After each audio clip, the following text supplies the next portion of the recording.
Hello, everyone. Welcome back to Ike's Political Minutes. Today we will be simulating the Democratic presidential primary for the 2024 race. And we will be simulating this assuming that Joe Biden is not in the race, either because he had to leave due to health complications or he simply chose to resign or step down.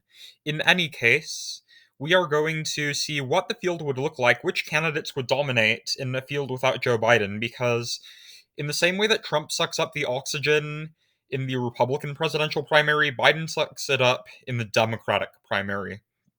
And I understand that Robert F. Kennedy Jr. and Marianne Williamson have both polled pretty high, but I think more than anything, they just show how many disaffected Democrats there are, how many Democrats just wish they had another option besides Joe Biden. Many are especially concerned about his age, his fitness for office, or just that he doesn't support certain policies, that he's a remnant of the establishment.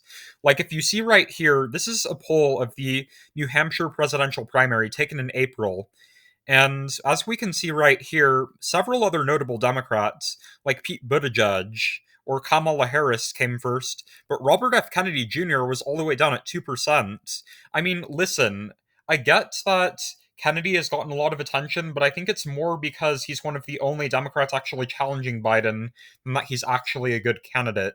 So, right here, I've put down basically who I think will be the top Democratic contenders for the 2024 presidential race, should Joe Biden not be in the mix.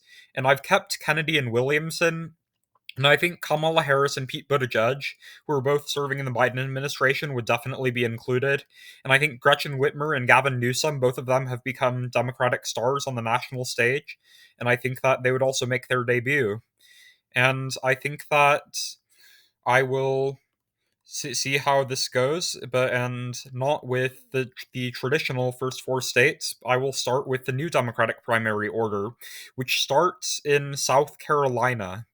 We will see how this goes. I think that Kamala Harris really would shine in South Carolina. I think she would get 54% of the delegates. I think that she would definitely be able to appeal to African American voters, and she spent a lot of time there in the 2020 Democratic presidential primary, which I think would help her a lot there. So, right out of the gate, 27 delegates. I don't think that Kennedy, Williamson, or Newsom would get traction here. And I think Buttigieg might get a few delegates, but again, he's notoriously lacking in his ability to appeal to African American voters. And I think Gretchen Whitmer would win the remaining delegates. I think that she is broadly popular as a governor, and I think that she would be able to win suburbanites and minorities constituencies that South Carolinians would normally break for, and she would be second place after Kamala Harris. And on the next night, both New Hampshire and Nevada will vote together. So I'll start with Nevada.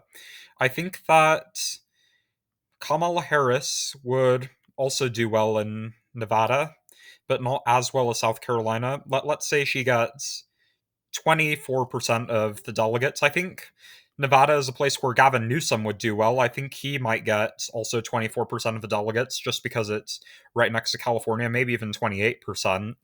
I think Pete Buttigieg would fare fairly well in Nevada. I think he would probably get 32%. He'd probably get a plurality.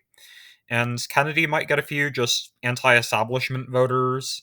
And I think that Gretchen Whitmer would also get the remaining portion of the delegates. So Nevada would be very split, very brokered, and I see the same thing happening with New Hampshire. I think that Kennedy would probably have most of his success here, like probably 22%, just because of his family name and how popular that is up in the Northeast. I think that Kamala Harris would win some delegates, but not many, probably 22%. I think Pete Buttigieg would actually win the majority here because New Hampshire is an overwhelmingly white state. Pete Buttigieg came extremely close to winning it, even back in 2020, and I think that this is a state where he would really shine. I think Gretchen Whitmer would snag the remaining delegates.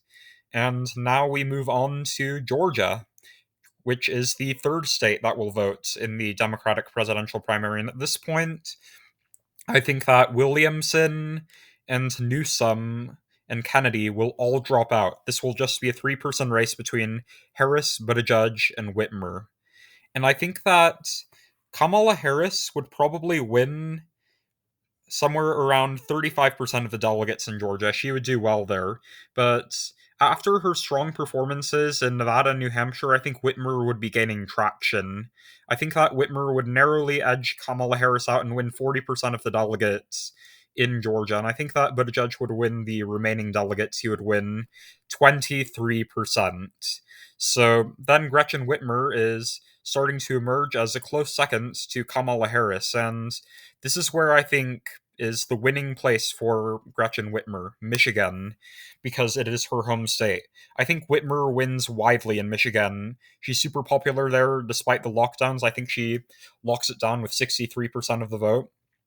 Harris wins some, but not many, 19%. And I think Buttigieg gets the remaining just because of his Midwestern appeal. So now going into Super Tuesday, we have Whitmer, Harris, and Buttigieg, all in reasonably good shape. But I think at this point, Whitmer is the favorite to get the nomination. And I think that she would be a very strong challenger to whoever the Republicans put up, given her strong Rust Belt appeal. So thank you all for watching this video. Please comment down suggestions below. And please hit the bell for notifications so you never miss another video. Subscribe. And I will see you all later.